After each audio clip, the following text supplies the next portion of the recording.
The challenge in investigating endemic or systemic corruption is really to know where to begin. The obvious reason for choosing King's Cross was that notoriously, or historically, it has been associated with vice, and it's always been a place that the criminal milieu seem to want to congregate. It seemed to our team that the best way to proceed would be to examine the lives of a handful of police officers and determine whether or not any one of them would be susceptible to an approach by us to at least come and tell us the inside story.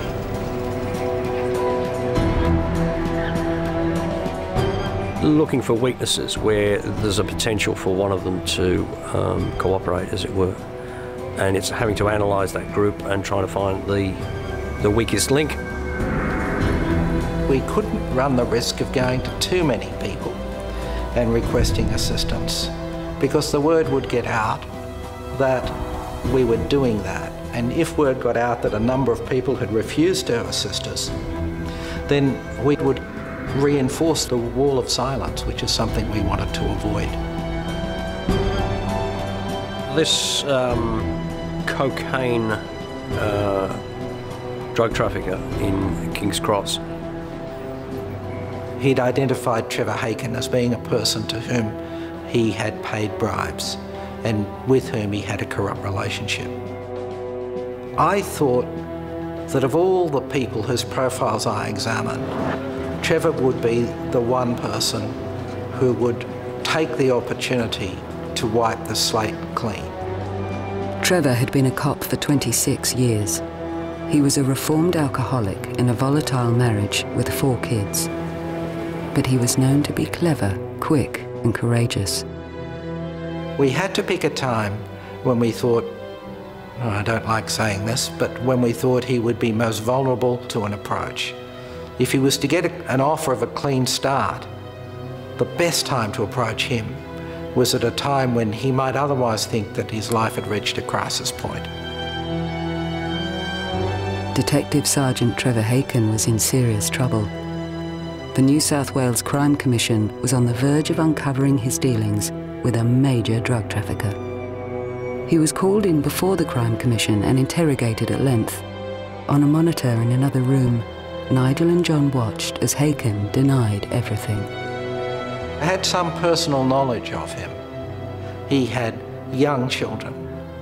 So this was an opportunity to get out. This is Friday, the 2nd of September, 2:45 p.m. Trevor, do you consent to this being tape recorded? Answer, yes. I had a pre-prepared script that Gary had checked, and I read that to Trevor during the course. You shouldn't expect that my preparedness to interview you in the way described to recommend an application for indemnity will continue indefinitely. As the Commission goes about its work, circumstances change. For example, other people will come forward. Accordingly, you should make your decision with this in mind. And immediately, he said that he would.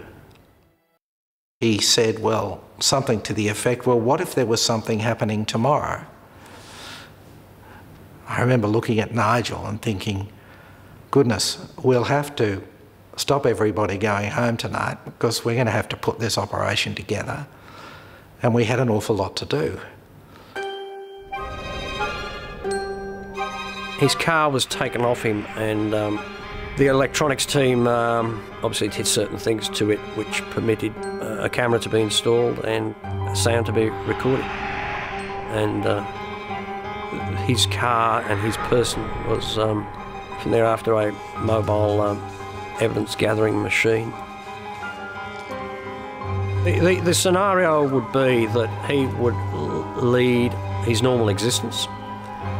He would alert us when contact was made by his criminal associates, and we would then cover those meetings, those phone calls or whatever. Trevor was the man who collected the money. I think he called it the laugh. He was the man who collected the money and who distributed it. He was the man who was the bookkeeper, in a sense, of the corrupt group which he represented at King's Cross. 2 or 3 o'clock. Let's concentrate at the moment on this fucking Parramatta business, because I want to find why Reed's pushing it. But do you want to listen? Do you want to wait here? Can you wait here? I'll walk down and come back here. Can you wait here 10 minutes? Yeah. Can you wait here? I'll come Sure. back. Yeah. All right, just go and come back. All right, let's just start on dying, that's all. Within days, Trevor was secretly recording drug traffickers, handing thousands of dollars to him to be distributed amongst King's Cross detective sergeants.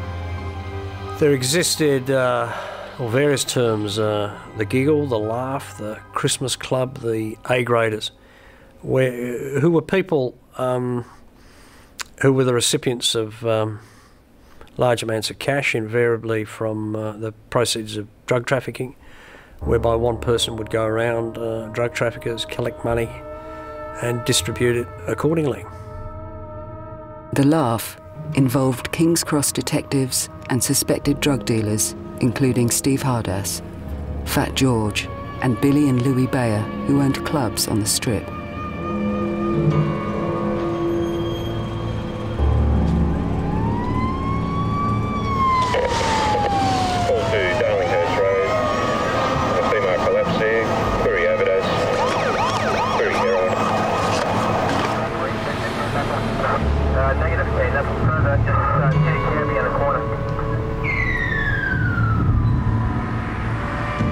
What was revealed, not just through the work of the Commission, but indeed the knowledge of the police service itself, it would be nothing for senior police to be driven to work, do a few hours work, perhaps do a little bit of banking, then go to the pub, consume enormous amounts of alcohol, be driven home in a police car, and then the cycle repeated on a daily basis.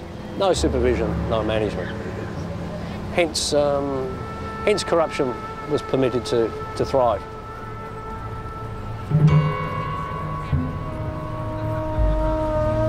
King's Cross was renowned for vice of all kinds, and of course drugs. What no one realised, the sinister thing that lurked beneath. Prostitution where torture was involved, people in almost like a slave-like condition, shooting galleries of heroin being purchased on the premises where they could shoot up, blood on the beds and bed linen. Murder investigations, etc., were being thwarted because of bribes taken by officers.